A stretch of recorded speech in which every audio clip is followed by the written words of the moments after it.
Welcome to another edition of Courtside with Rob and Washut. But before we head over to the arena, I want to give a big thank you to our sponsors of the show, Group Therapy Bike Tours and Slim Chickens. We'll start with Group Therapy. They are all in on the Nebraska basketball wave. Head over to grouptherapybiketours.com and book your ride today for all of your pregame, post-game, whenever game, birthday party, wedding, family reunion, corporate event.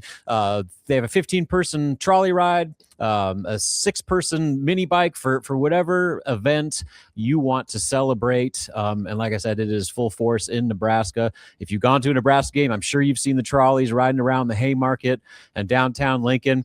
If you go over to grouptherapybiketours.com and use the promo code NebraskaBall, you will save 15% on your first ride. So make sure you head on over there and support our great sponsor. It's a ton of fun. I've been on it several times. Could not recommend it enough. Now over to our other sponsors, Slim Chickens. Bill Hooks and his wife Stacy are diehard Nebraska fans, and they couldn't wait to jump on the Nebraska basketball train. Locally owned Slim Chickens has 2 locations, 84th and Old Cheney and 16th and Pine Lake. Slim Chickens features a variety of options with fried and grilled chicken tenders, wings, salads, wraps, sandwiches, chicken and waffles, and southern sides. What makes Slim's different? Well, they have over 17 different dipping sauces for guests to choose their favorite. Slim Chickens is available for dine-in, drive-thru, or delivery via their online ordering. Check out Slim Chickens app and start earning rewards today. Slim Chickens is always a favorite for large gatherings and tailgate parties, especially Nebraska basketball tailgate parties, and let them do the cooking for you. Slim Chickens is moving forward, and they are expanding to the north side of Lincoln soon, so keep an eye out for that. Stop into your local Slim Chickens restaurant today for some southern hospitality and see their newly remodeled locations. Again, thanks to all our sponsors. Now let's head over to the arena and take you courtside with me, Rob and Washut. What's up, everybody? Welcome to another edition of Courtside with Rob and Washut. I am here at the formerly known as Rutgers Athletics Center, the Rack, now branded as Jersey Mike's Arena. I will always call it the Rack. I don't care what company wants to sponsor this thing. This is the Rack, and the first time here, and it is everything that I expected it to be. It is a old school gym. You know, a lot of. I'll just give you a kind of a run around here. So this is the rafters.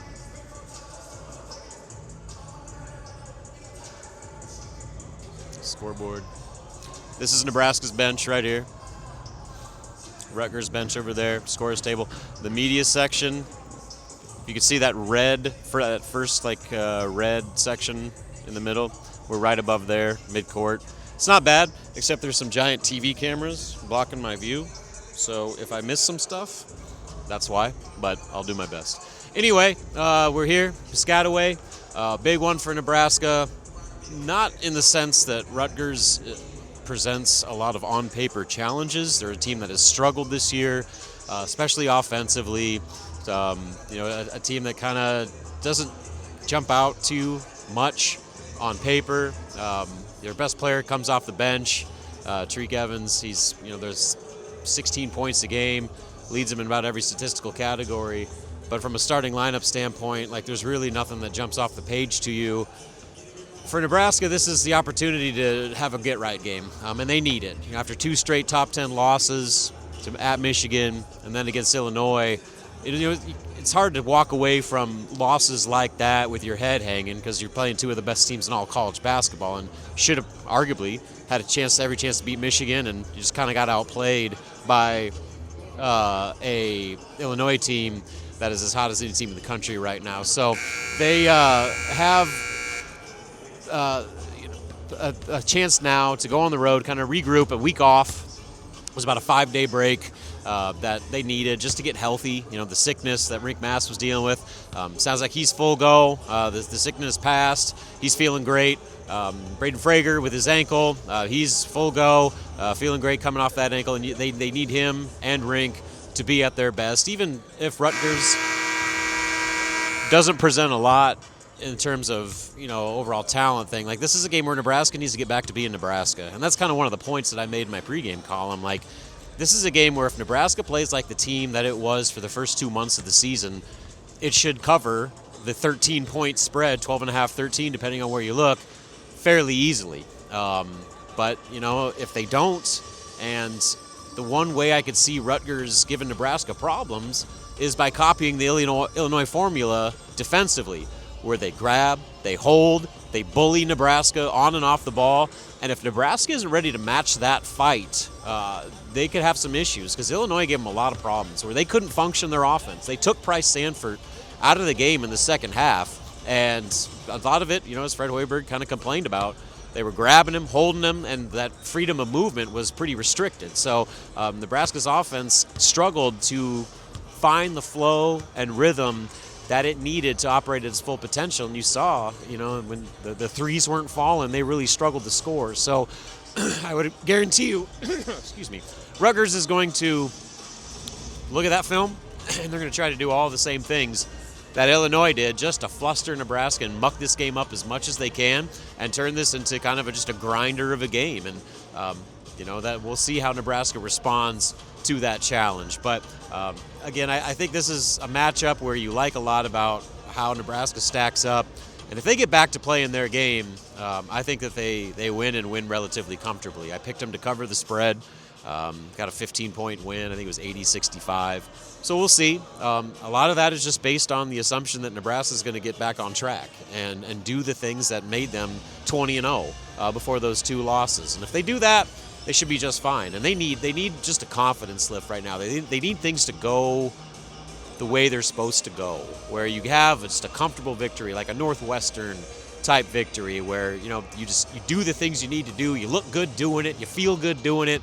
And then you get some of that good vibe back going into another critical game against Purdue on Tuesday night with another short turnaround back at Pinnacle Bank Arena. So, the opportunity to kind of reestablish some confidence, I think, is probably the most important part about today, beyond just getting a much-needed win. So, from injury standpoint, like I said, Rink's good, Frager's good. The one surprise was Leo Curtis.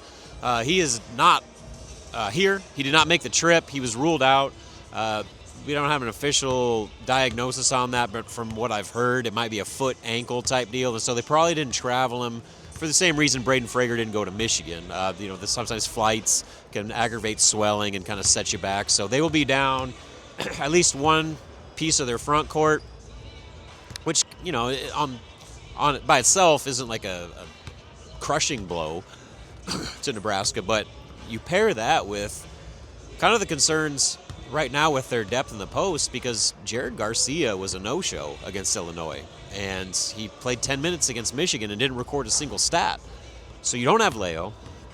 You have no idea what you're going to get from Jared Garcia. You got Rink, who says he's full go, but, he was struggling before he got sick against Michigan. So, that would be kind of another reason for concern for Nebraska, is just the bodies in the post right now. If Rink is Rink, they should be okay. And if they can turn to Jared and they can get what he was in that, obviously the game against Illinois is kind of the poster of what he can be off the bench. But what's concerning is obviously the Michigan game, playing 10 minutes in a game where they needed him. They needed everybody they could get in that game, and he gave them nothing. And they didn't play at all in the rematch against Illinois, which you can't even say was a matchup situation, because he had the best game he's had as a Husker against that same Illinois team back in December. So I'm curious to see what he does and what Nebraska asks of him today, because this is a game, without Leo, you're looking at a legitimate 6, maybe 7-man rotation again tonight. And if it's as physical as it potentially could be, and, fouls could become an issue. There's a good chance they might have to turn to Jared Garcia again. And what will he be able to give them? If he can give them just anything, any sort of production and, just good quality minutes off the bench, that would be so invaluable for Nebraska. But, again, we'll see what happens with that one. Other than that, really not a lot to report here. Oh, yeah, the sideshow of this game is obviously the One Piece anime series trading card giveaway. This is the third game Rutgers has run this promotion. And talking to some people that work around the arena and the media relations people here, it has been a bleep show over the first two games, trying to just manage this deal, because I think that they thought it was just going to be a fun promotion. Well, it's turned into its own animal right now. We walked in We got here about 4 hours before tip, and there was already a line wrapped around the parking lot. There were tents. People like camped out overnight to be first in line for this deal. And that's weird enough, in my opinion, in its own right. But then you add in, it's a -8 feels like temp outside, or at least it was when we came in. And the line was, it did not deter anyone. And so there's the tickets are all sold.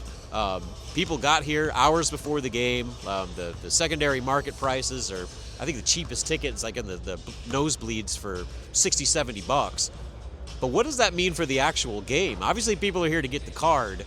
How many of them stay for the game? Of those people that stay for the game, how many actually care whatsoever about Nebraska versus Rutgers basketball? I'm looking at the student section right now. There's in the black there and the brown bleachers there next to the band. I mean, that's starting to fill in a little bit. So who knows? I mean, it might be a relatively good environment for Rutgers because of this promotion, but it sounds like it's a circus. I made sure not to stay away from it as much as I could. I did not get a card, so all the people asking me to bring back a card for them, sorry, I did not get one. You have to have a ticket to get one, and they are very strict, as you might expect, given that the resale value of this thing is in the hundreds, and in some cases even the thousands, and the projected future value is like in the tens of thousands for some of these cards. So this is a world that I didn't know even existed until about a week ago, and I'm fascinated to see what all of that kind of one-piece circus means for the environment Nebraska's walking into today at the rack. So again, some interesting storylines in this one, but if all goes the way that I expect it to go, Nebraska gets the win it desperately needed. It looks good doing it, and they got some mojo back on their side heading into another big one against Purdue on Tuesday night. That's all I got for right now. Check back in after the game for the postgame show, postgame reaction. And as always, thank you to our sponsors, Group Therapy Bike Tours, Slim Chickens, big friends of the show. And yeah, we'll see you after the game.